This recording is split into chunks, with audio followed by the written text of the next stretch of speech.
Assalamualaikum Sobat Football United, ringan amatiran ala gua. Di video ini gua akan membahas, jadi ada sebuah artikel di espn.co.uk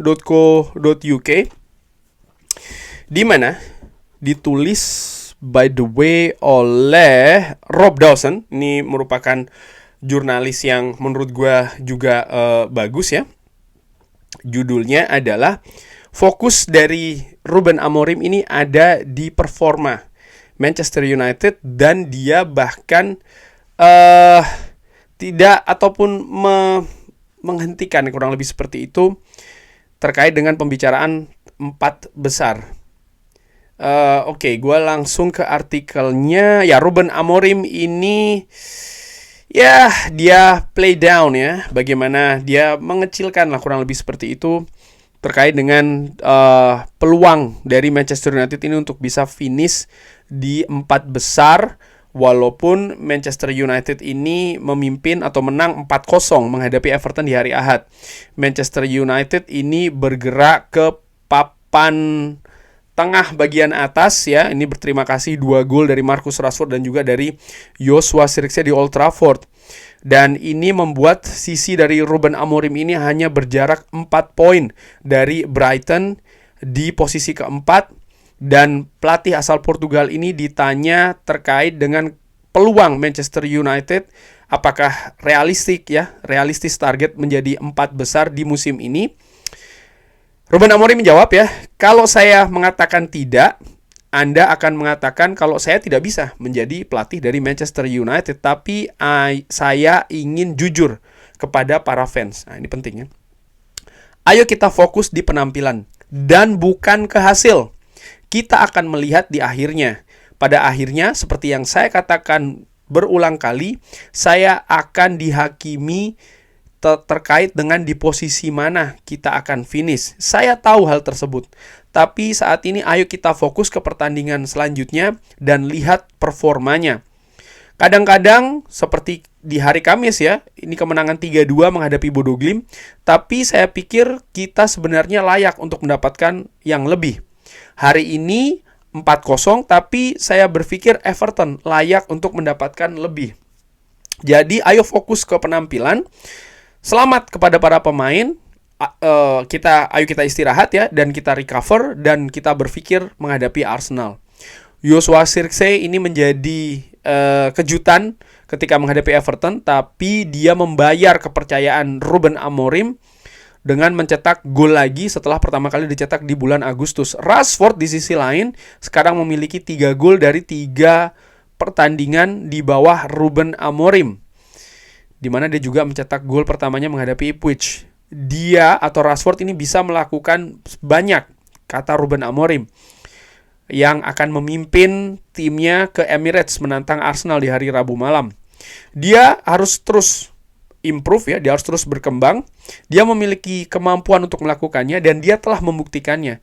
Tapi dia juga bisa bermain lebih baik lagi dengan pemain-pemain lain. Jadi ini merupakan penampilan yang bagus. Besok dia harus recover dan mulai berpikir tentang Arsenal. Oke. Ini artinya memang nampaknya hasil pertandingan ataupun juga posisi klasemen, Ruben Amorim kalau menurut gua ya, dia tidak ingin fans itu langsung berharap yang tinggi-tinggi, terutama di periode awal dia masuk di Manchester United ini. Akan ada banyak perubahan dan itu sudah terasa sebenarnya ya. Sorry.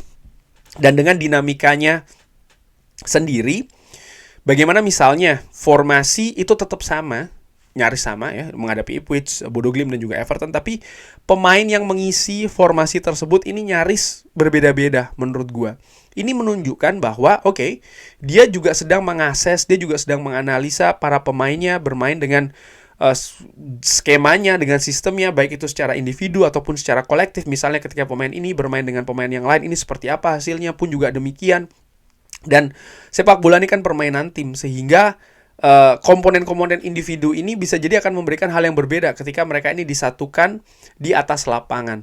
Di sisi lain, Ruben Amorim juga harus berhadapan dengan jadwal yang ketat. Artinya rotasi ini juga dilakukan. Dia juga masih menyesuaikan ya dengan Liga Inggris, dengan keadaan di Inggris dan lain-lain, di mana ini sangat berpengaruh satu dengan yang lainnya ke penampilan Manchester United di atas lapangan.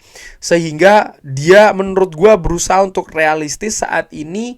Dia semacam kayak mengecilkan ya, dalam tanda kutip, suara-suara terkait dengan Manchester United ini bisa nih ke papan atas, bisa nih ke 4 besar. Dia berusaha untuk lebih realistis dengan performa dulu. Itu yang penting. Hasil akan mengikuti.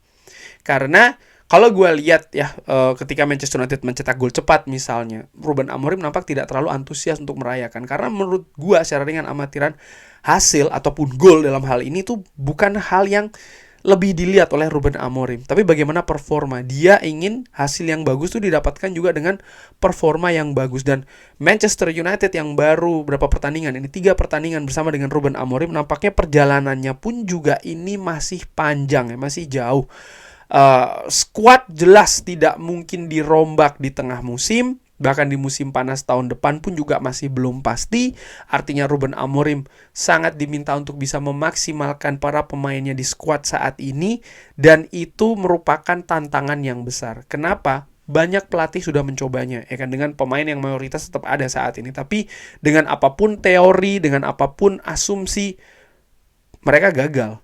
Sekarang Ruben Amorim juga dalam situasi yang sama. Gua nggak tahu ya apakah manajemen juga akan membebani Ruben Amorim misalnya dengan harus finish di peringkat Liga Champions karena ini akan berpengaruh di situasi finansial dan lain-lain, atau memang mereka juga sudah berhitung nih, ada kemungkinan Manchester United tidak bisa finish di 4 besar, sehingga ada kalkulasi-kalkulasi tersendiri yang dilakukan oleh manajemen Manchester United. Apakah seperti itu? Gua ngelihat ya ini merupakan sebuah kemungkinan. Kenapa? Ya kenapa mereka juga mendatangkan Ruben Amorim di tengah musim ini dengan bahkan mempercepat ya kan, dengan mereka membayar ekstra. Kenapa tidak mereka tunggu di musim panas tahun depan, di mana pre-season akan datang, Ruben Amorim bisa tampil lebih bisa datang tidak di tengah musim, adaptasi dilakukan bukan di kompetisi resmi, karena tidak mudah melakukan perubahan-perubahan ya dari dua sisi, terutama adaptasi ini ketika kompetisi sedang berjalan.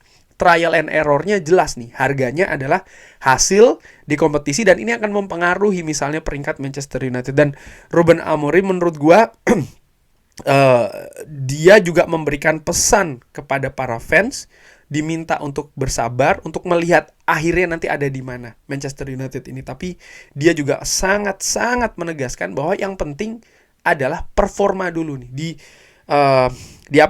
di periode ini ya. Yang paling penting adalah performa dulu. Hasil itu seperti bonus. Jadi ini juga harus dipahami sih menurut gua, karena ada banyak juga kan ya pendapat, suara segala macam. Ketika Ruben Amorim datang, apalagi dengan hasil yang lebih positif ini, setidaknya setelah 3 pertandingan, maka kita bisa ini dan bisa itu. Bahkan sudah mulai berbicara yang menurut gua secara ringan amatiran agak terlalu muluk-muluk ya, berbicara terkait dengan trofi dan segala macam. Menurut gua sebentar dulu nih. Manchester United tampil dengan intensitas tinggi yang konsisten. Ini bukan hal yang baru bagi Manchester United, tapi gagal diimplementasikan di periode-periode sebelumnya. Bahkan dengan sistem 3 back. Ini bukan sesuatu yang baru juga, tapi tidak pernah ditampilkan secara konsisten di periode-periode sebelumnya. Namun kali ini adalah hal yang ingin dikembangkan oleh Ruben Amorim sebagai kerangkanya ya, sistem dia. Dan ini kan dari situ saja perbedaan sudah besar. Ditambah lagi dia harus melihat ya potensi-potensi pemain yang ada saat ini, di mana mungkin ada yang bisa dimodifikasi posisinya atau diberikan instruksi yang berbeda, macam-macam menurut gue. Dan ini hal yang tidak mudah sekali lagi, dan Ruben Amorim menyadari betul hal tersebut, sehingga dia mengatakan jangan dinilai dari hasil dulu nih. Hasil tapi coba kita lihat dari performa. Dan performa di situ menurut gua uniknya terkait dengan performa ini ya. Kenapa? Karena ini bisa jadi hal yang subjektif. Ada mungkin yang melihat performa Manchester United sudah bagus nih, menang 4-0 ya kan, clean sheet dan segala macam. Tapi mungkin dari sisi lain ada yang melihat enggak, gol tercipta karena ini dan itu. Di sisi lain ada lagi yang memiliki pendapat berbeda. Pressing itu bisa-bisa saja dilakukan dan memang harus dilakukan untuk bisa menyulitkan tim lawan. Tapi menurut gue yang paling penting adalah bagaimana Ruben Amorim yang melihat itu semua sih menurut gue. Ketika dia puas, oke, maka sudah bagus. Tapi ketika dia tidak puas, oke, berarti memang masih belum bagus dan masih harus terus diperbaiki. Kurang lebih seperti itu. Bagaimana menurut Sobat Football United? Seperti biasa silahkan drop di kolom komen. Terima kasih sudah menyaksikan. Jangan lupa like, sholat, dan juga subscribe. Wassalamualaikum warahmatullahi wabarakatuh. Thank you.